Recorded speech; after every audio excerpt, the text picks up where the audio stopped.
स्त्रियां भी आजकल ना बिगड़ गई, कुछ स्त्रियां। पुरुष तो बिगड़े ही थे शराब इत्यादि में, स्त्रियां भी बिगड़ गई, लड़कियां पीने लग गई शराब। क्यों, आप लोग तो नहीं पीते बेटा शराब? मैया आप पीती हो?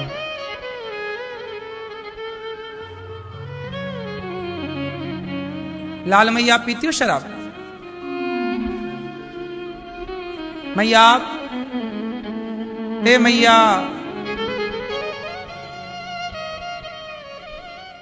शराब पीती हो? शराब स्त्रियां भी पीने लग गई।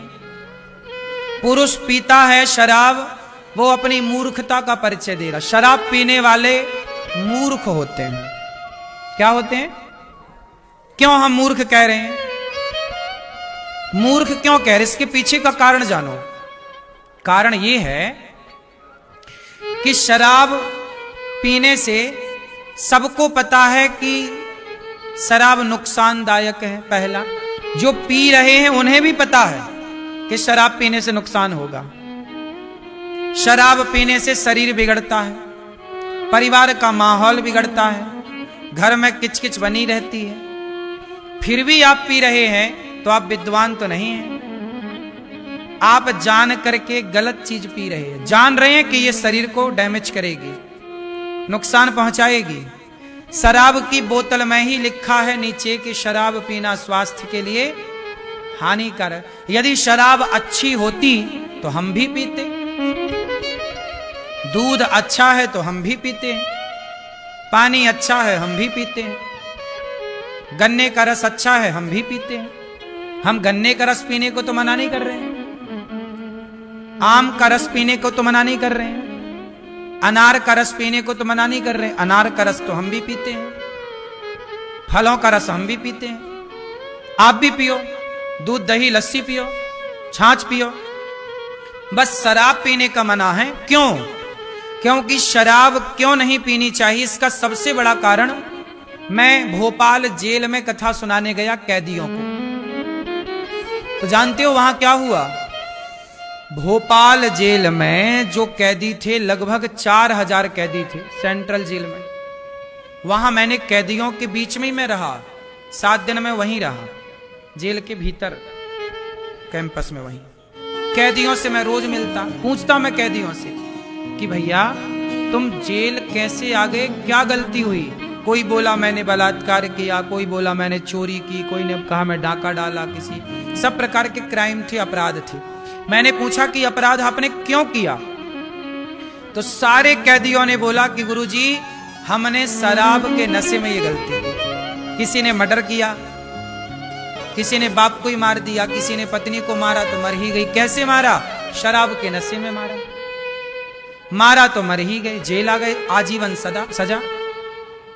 सारे आप मानो पूरे दुनिया में, भारत की मैं बात करूं, भारत में जितने जेल हैं और जेलों में जितने अपराधी हैं, ये सारे अपराधी 99% शराब के नशे में इन्होंने गलतियां की। ये बात सही है कि गलत है?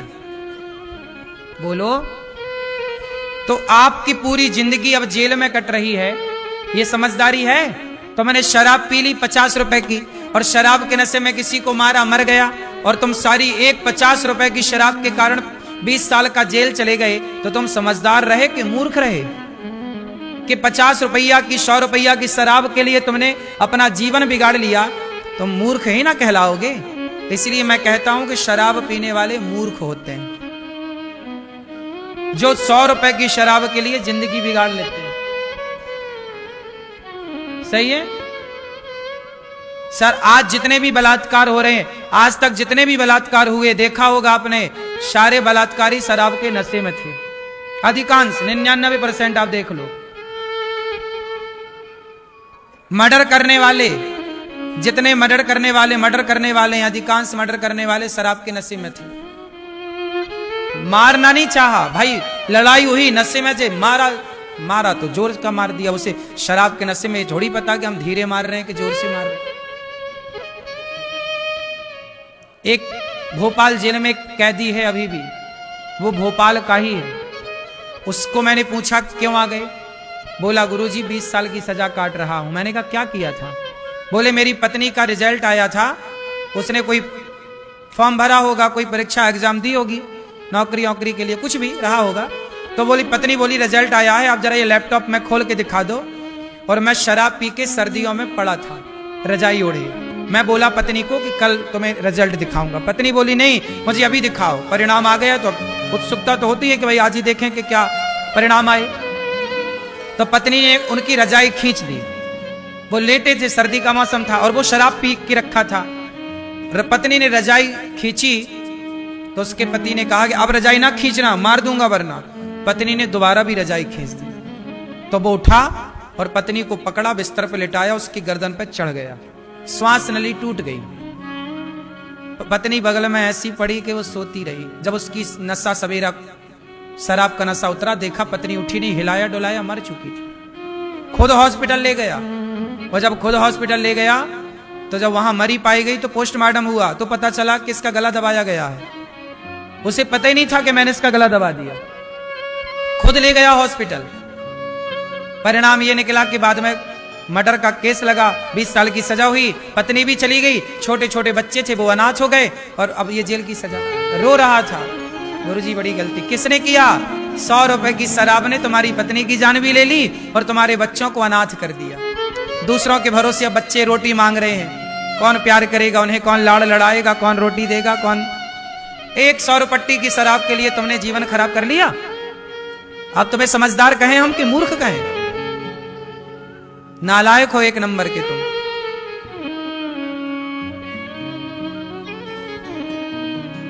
इसलिए शराब पीने से क्या होता है, कभी जेल में पड़े कैदियों से पूछना। वो आदमी जब रो रो के बता रहा था ना, गुरुजी मेरी पत्नी बहुत अच्छी थी, मैं बहुत प्यार करता था, मैं उस पर गुस्सा भी नहीं करता था, हमारी कभी लड़ाई भी नहीं होती थी, पर वो शराब के नशे में वो रजाई खींचने पर मुझे गुस्सा आ गया और मैंने शराब के नशे में ऐसे गला दबाया, मुझे क्या पता कि वो मर ही जाएगी। पर शराबी तो चढ़ बैठा ना गले पे, गर्दन पे। ये नशा अच्छा नहीं है साहब। कब क्या करा दे, ये नशा कलयुग है। शराब में कौन बैठा? कलयुग। कलयुग बैठा खोपड़ी में तो वो गलत कराएगा। वो कलयुग ने बैठकर खोपड़ी में देखो तुमसे हत्या करवा दी। विनाश काले विपरीत बुद्धि। इसलिए शराब अराब से बचो साहब, समझदार बनो, ये चक्कर में ना पड़ो। बात समझ में आई? तो शराब पीने वाले समझदार हैं कि मूर्ख हैं? बोलो जोर से। 2 कौड़ी के हैं नालायक। हमें तो बड़ा गुस्सा आता है मूर्खों पे, सालों पे। शराब पी के अपनी पत्नी की तुम अपमान करते हो। शराब पी के आएगा पत्नी को मारेगा, साले मारे तेरी। बड़ा गुस्सा आता मेरे को इन शराबियों पे, पत्नी को मारते हैं शराब पी के। सालों को उल्टा लटका के मिर्ची का धुआं देना चाहिए नालायकों को। शराब पी के आए तो पैसा बर्बाद कर रहा है, शरीर बर्बाद कर रहा है और पत्नी को मार और रहा। नालायक, सालों को गड्ढे में गाड़ दो।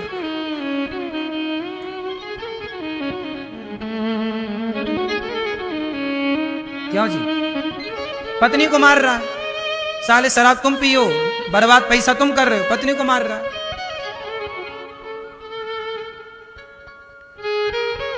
मेरा बस चले तो इन सबसे पहले तो मैं शराब ही फेंकवाऊं भारत से, और फिर कोई पिए तो उसको सीधी फांसी की सजा दो। तुम नालायकों को जीने का, तुम शराब पी के भी तो मर ही रहे हो, और मर क्या रहे हो? पत्नी को और मार रहे हो। इसीलिए एक बार में ही मर जाओ, ठीक से मर जाओ। सालों को शराब के कुएं में डुबाऊं मैं, शराब का कुआं बनवा के डुबाऊं, उसमें पी, अब उसी में डुबा के मारूं। क्यों भाई? तुम शराबी लोग ना, तुम मर ही रहे हो, और तुम्हारे चक्कर में तुम्हारा परिवार और मर रहा है। हाँ या ना? तो तुम सब परिवार को मार डालोगे, इससे अच्छा तुम जल्दी मर जाओ। कम से कम तुम मर जाओगे तो जो पैसे बर्बाद हो रहे हैं वो बचेंगे, क्योंकि अब तुम्हारे जीने का भी कोई अर्थ नहीं है। तुम हो किसी काम के नहीं, निठल्ले निकम्मे हो गए हो। शराबी आदमी किसी काम का नहीं है, 2 कौड़ी का। 100 रुपया 500 कमाएगा, 300 की पी जाएगा, 200 रुपया में क्या होगा? घर चलेगा क्या? पत्नी क्या रोटी बना लेगी, क्या बच्चों को कपड़ा पहना लेगी और क्या पढ़ा लेगी 200 रुपया में? कि आजकल स्त्रियां अपने गरीब पति को छोड़कर अमीर की तरफ भागती है। यार उसके पास सब कुछ है, पति कैसा भी हो, अमीर हो गरीब हो। स्त्रियां कई बार, कुछ स्त्रियां, सबकी हम बात नहीं कर रहे हैं, कुछ स्त्रियां अपने पति का साथ छोड़ देती हैं जब पति गरीब हो जाता है, घाटे में चला जाता है, खाने को रोटी नहीं रह जाती। उस समय पर कुछ स्त्रियां अपने पति का साथ छोड़ देती हैं। लेकिन ये बात सीता मैया से सीखनी चाहिए कि राम के पास तो घास की झोपड़ी भी नहीं, लेकिन वो घास की झोपड़ी में रहने वाले राम घास की झोपड़ी का भी बंदोबस्त नहीं, उन राम में सीता मैया ने ऐसे मन लगाया कि सोने की लंका को लात मार दिया। सीता मैया ने ठुकराया। रावण ने ऑफर दिया था कि तुम हमारी हो जाओ, हम मंदोदरी जैसी तुम्हारी दासी होंगी।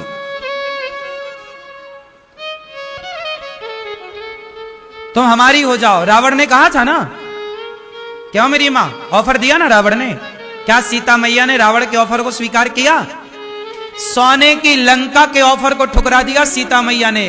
और तुम नेताजी की 100 रुपया की साड़ी के लिए मर जाती हो, मर मर गिर गिर पड़ती हो। अंतर है। क्यों मेरी मां? पर पुरुष साड़ी बांट रहा, तुम काहे ले रही हो? साड़ी पति की पहनो, रोटी पति की खाओ, गरीब है तो नमक रोटी खाओ, स्वाभिमान से जियो। कोई पराया मर्द साड़ी बांट रहा है, क्यों ले रही हो? गैर मर्दों के कपड़े क्यों पहनना? आज वो गैर मर्द तुम्हें कपड़े पहनाएगा तो वो तुम्हारे कपड़े उतारने को कहेगा, तुम रोक पाओगी अपने आप को? पहनाया भी तो उसी ने है, कह देगा कि अब हमारी वाली उतारो। इसलिए कपड़े तो कम से कम अपने फटे पहनो, थोड़े सस्ते पहनो, पर पति की कमाई के ही हो, स्वाभिमान से जियो। क्या नेताओं के टुकड़े में पलते रहते हो आप लोग? नेता सोना बांटे, बांट, हम नहीं आएंगे तेरे पास। वो साड़ी बांट के तुम्हें खरीद रहा है, एक साड़ी में तुम्हारी कीमत क्या लगा रहा है? वो एक साड़ी और स्टील का एक घड़ा देता है नेता। चुनाव के टाइम नहीं बटती, और शराब की बोतलें बटती हैं, ये आदमी गिर गिर पड़ता है बोतलों में। नेताजी जरा 4 बोतल भिजवा देना, वोट तुम्हें मिलेगी। क्या तुम्हारा स्वाभिमान बिक गए? 4 पौआ में तुम बिक गए। सीता मैया लंका के सत्ता को ठुकराती है, बोलो हाँ, पर तुम्हारी नियत जरा में डोल जाती है। अपने आप को ऐसा बनाओ मेरी मां, मेरे भाइयों, सोना पड़ा हो, आप एक बार भी पलट कर ना देखें, ऐसे हो स्वाभिमानी। मेरी मेहनत का मेरा है और तुम्हारा पड़ा है, मैं क्या करूं? पड़ा है, पड़ा है मेरे। मैं कभी रास्ते में चलता हूं ना, पड़ा मिलता है, कहीं पैसे पड़े हैं, कहीं ये पड़ा, मैं कभी देखता भी नहीं।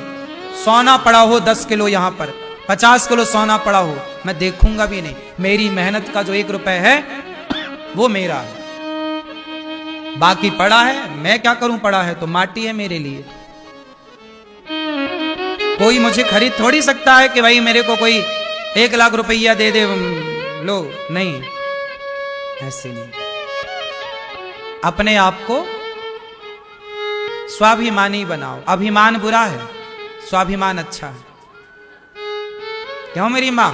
सीता मैया कैसी है?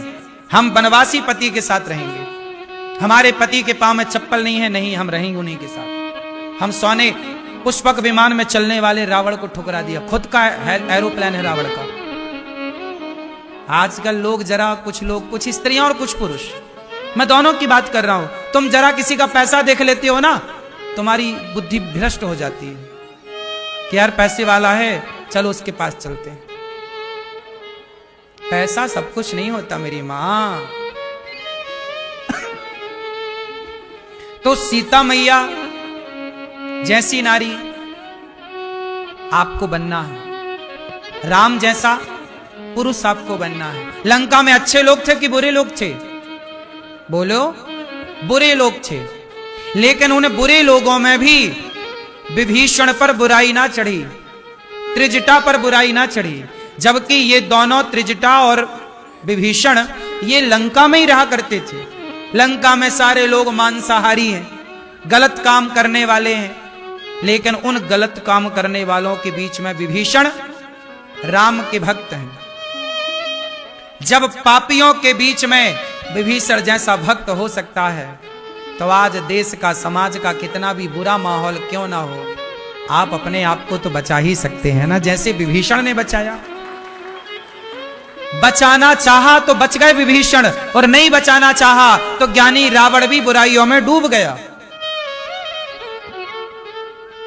बोलो, रावण ज्यादा विद्वान था कि विभीषण? बोलो, हाँ, बचाना चाहा तो कम पढ़े लिखे विभीषण ने अपने को बचा लिया बुराइयों से, और नहीं बचाना चाहा तो रावण जैसा विद्वान भी बुराइयों में डूब गया। आप किस गली में रहते हैं, किस मोहल्ले में रहते हैं, किन लोगों के पास में रहते हैं, मायने रखता है। और इस सारी बातों से ज्यादा ये बात मायने रखती है कि आप किस माहौल में रहना पसंद करते हैं। लंका में भी विभीषण रह सकता है, हर बुरे से बुरे माहौल में भी अपने आप को बचाया जा सकता है। मेरी गली के लोग शराब पीते हैं, पीते रहें, मुझ पर प्रभाव ना पड़े। गली के लोग, परिवार के लोग मांस खाते हैं, खाते रहें, मुझ पर, मैं दूसरों का ठेका ना लूं, अपना ठेका लूं। मैं दूसरों का ठेकेदार ना बनूं, अपना ठेकेदार बनूं। बोलो हाँ, मैंने दूसरों का ठेका लिया ही नहीं, मैंने अपना ठेका लिया है। मैं गलत नहीं करता, नहीं करूंगा, बस तुम क्या करते हो करते रहो, मेरे को क्या, मैं समझा सकता हूं आपको, मैं आपको कह सकता हूं भैया गलत रास्ते मत चलो, अब चलना है तुम चलो, हमें क्या करना। तो मैं आपको ये बात सिर्फ इसलिए बता रहा हूं कि आप कहते हो महाराज जी हम शराबियों के बीच में रहते, शराब पीनी पड़ती है, मांसाहारियों के बीच में रहते, मांस खाना पड़ता है, झूठ बोलने वालों के बीच में रहते, झूठ बोलना पड़ता। नहीं, बुरे लोगों के बीच में रह के भी आप सही हो सकते हैं। उसका एग्जाम्पल विभीषण है। बोलो हाँ कि ना? हम अपने को बेहतर रखें, भीतर से बाहर से, हम दुनिया के चक्कर में ना पड़े। आप अपने बच्चों को बढ़िया संस्कार दो और कुसंग से बचो। लोहा और सोना दोनों को बाल्टी में डाल दो, पानी भर के। एक बाल्टी पानी लो और सोने को डाल दो और लोहे को डाल दो उसी बाल्टी में। 1 साल बाद ढूंढना तो बताओ क्या मिलेगा और क्या नहीं मिलेगा? बोलो। एक बाल्टी पानी में सोने का टुकड़ा डाला और लोहे का टुकड़ा डाला, 1 साल बाद खोजा तो क्या मिला और क्या नहीं मिला? सोना मिला पर लोहा नहीं मिला। कहां चला गया लोहा? जंग लग गई, खत्म हो गया। अच्छा, लोहे पे जंग लगी, सोने पे जंग क्यों नहीं लगी? बोलो। अच्छा ये बताओ, लोहा कभी सोना हो सकता है? हाँ या ना? जोर से, जोर से बोलो। हां, लोहा भी तब सोना हो जाता है, एक पारस मणि होती है, यदि वो पारस मणि लोहे को स्पर्श कर ले तो लोहे को वह पारस मणि के स्पर्श से सोना बनाया जा सकता है। भैया कहां चली लोहे को सोना बनाने?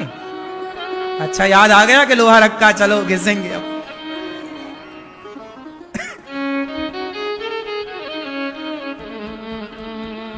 तो लोहे को भी सोना बनाया जा सकता है। लोहा जंग खा के खराब हो जाता है, पर वही लोहा सोना बन जाए तो जंग कभी नहीं लगती। उसी तरह कुसंग ही जंग है। हम कहते हैं अपने आप को पारस मणि के स्पर्श से लोहा सोना हो गया, सत्संग करने से आप भी सोना हो जाओगे। और एक बार सोना हो गए मतलब एक बार सद्विचार आपके भीतर भर गए तो फिर आपके अंदर असद विचार कभी नहीं आएंगे। गलत आप नहीं, एक बार आप सही राह पर चल पड़े तो फिर गलत राह आप पकड़ नहीं सकते। गलत राह पर चल ही नहीं सकता, फिर सही राह पर चल पड़ा है तो। इसलिए संगति संगत से गुण आते हैं, संगत से गुण जाए। हमारे भैया श्री मोहनदास शिवहरे जी, मैया विमला देवी जी भरुआ सुमेरपुर हमीरपुर से आई हैं और इन्होंने गौरी गोपाल आश्रम की सेवाओं को देखा। खुद एक मां है और ये मैया ने जब यहां रह रही वृद्ध माओं के बारे में सुना कि गौरी गोपाल में बेसहारा माओं को सहारा मिल रहा है, भूखे को भोजन मिल रहा, तो मैया दौड़ी दौड़ी हमीरपुर से आई और इन्होंने 41,100 रुपए का सहयोग किया और यहाँ की सेवाओं से अपने आप को जोड़ दिया, जबकि खुद एक माँ है ये। और इन माओं की तकलीफ को इन्होंने सुना, 2 वृद्ध माओं को इन्होंने गोद लिया। जब आप पुण्य का कार्य करते हैं तो भगवान आपसे बहुत प्रसन्न होते हैं और फिर भगवान सब कुछ देते हैं। खुश रहिए। ये मैया बड़ा पुण्य का कार्य भगवान ने आपसे कराया। जीवन में अवसर मिले अच्छे काम करने के तो कर लो। आपने आकर सहयोग किया, हम आपसे यही कहते हैं कि आप भी गौरी गोपाल आओ, यहाँ की सेवाओं को देखो और आप भी इस पुण्य की धारा से अपने आप को जोड़ो। पुण्य करते रहो साहब, पुण्य करने से व्यक्ति अमर होता है। पापी व्यक्ति अपने पाप से मर जाता है, पर पुण्यात्मा व्यक्ति मरकर भी वह बिना भक्ति किए यदि पुण्य हुआ है, दान पुण्य, तो उस पुण्य के बल पर व्यक्ति वैकुंठ पा लेता है, भगवान को पा लेता है। दान की बड़ी महिमा है। तो सच्चिदानंद रूपाय, भगवान आनंद के सागर हैं। क्या करते हैं भगवान? विश्वोत्पत्त्यादि हेतवे, विश्व की उत्पत्ति पालन संहार भगवान क्या करते हैं? क्या करते हैं भगवान? भगवान ये दुनिया को बनाते हैं, चलाते हैं और